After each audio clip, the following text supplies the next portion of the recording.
Crayfish, eto. Magta-transfer ako dito sa pond na to. Ito na sila, na-acclimate ko na. Yan.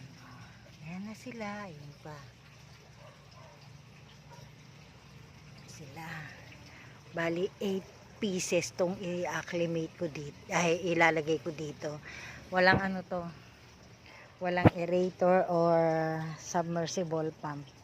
Tatry ko lang kung uubra ba sila dito. Pero dinamihan ko yung water lettuce at saka mga gapis. Mga gapis para yung mga gapis kasi langoy sila ng langoy.